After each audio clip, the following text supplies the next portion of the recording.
We see lots of fish now with our forward-facing sonar. I use a Garmin forward-facing sonar, and it just works really well, live scope. And sometimes we can find schools of fish. You find several fish, 15 or 20 fish in a school.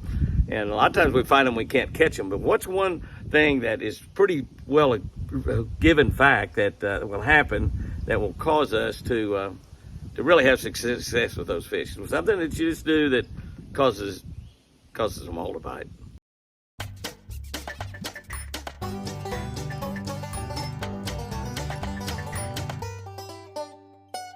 Good morning, guys and girls. May 25. Chilly out here this morning. 61 degrees, I believe. I'm kind of cool myself.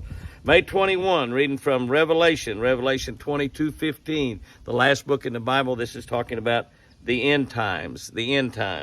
And it says, outside the city are all the evil people, those who do evil magic, those who sin sexually, those who murder, those who worship idols, and those who love lies, and those who tell lies.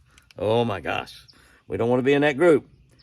What are you going to do when you retire? What are you going to do when you retire? I hear that question a lot. I've been hearing it for about the last 20 years. To a lot of us, including me, retirement means that we're going to go fishing. That's right, we're going fishing. I've got many retired friends who fish almost every single day. I mean, almost every single day. Unless the weather's really, really rotten, sometimes even going on rotten days. Almost everyone I know who is anywhere close to my age is retired. Almost everyone. The ones that are not, I'm thinking right offhand, Bill Dance and Roland Martin, and they're older than me. They're both 5 years older than me. The rest of us are dreaming of all those great spring days ahead when we'll fish away our retirement. We will fish away our retirement. God. I asked Chris actually recently, honey, are you ready for me to retire? And she said, yes. I said, you want me to retire and be with you here every day at Twin Eagle Ranch? And she said, yes, please. And I told her, well, I'll think about that. The ultimate retirement, though,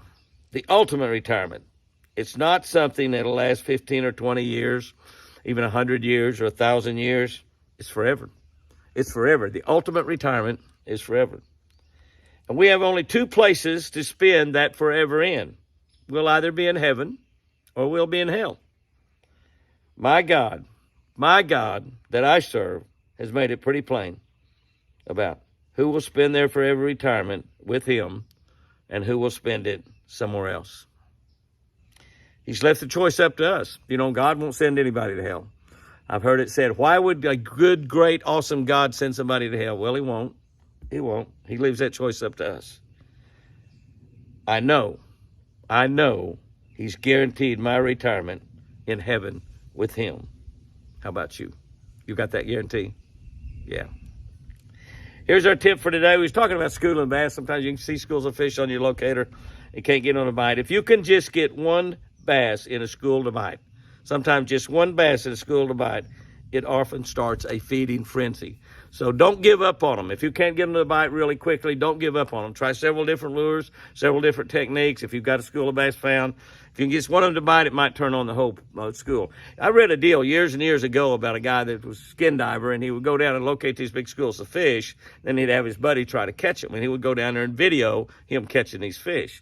And I read about one time when they found a big school of fish, 20 or 30 bass, and his buddy was throwing the lure down there, and he'd go back up and he'd say, your lure's going all around them. They're not paying a bit of attention to it, not paying any attention at all. And he'd go back down there and he'd throw some other lures and try different things. And pretty soon he said that those bass started like moving their fins a little bit more. They're getting just a little bit more active maybe. And then they started opening their mouth and closing, almost like they were yawning, like they'd waking up or something, And so anyway, they started moving around a little bit, and pretty soon the bait came out and one of them bit it. And then the rest of them sort of got a little bit more active, and pretty soon he was catching them cast after cast after cast. So if you find a school of fish with your live scope Garmin, don't give up on them. Make sure you give them a really, really good try before you go elsewhere. Guys and girls, go out there and have you a great one. Fish are biting right now just about everywhere. Most of the fish in shallow water. Topwater bites are beginning to pick up. Fish lucky, and remember, I sure do love you.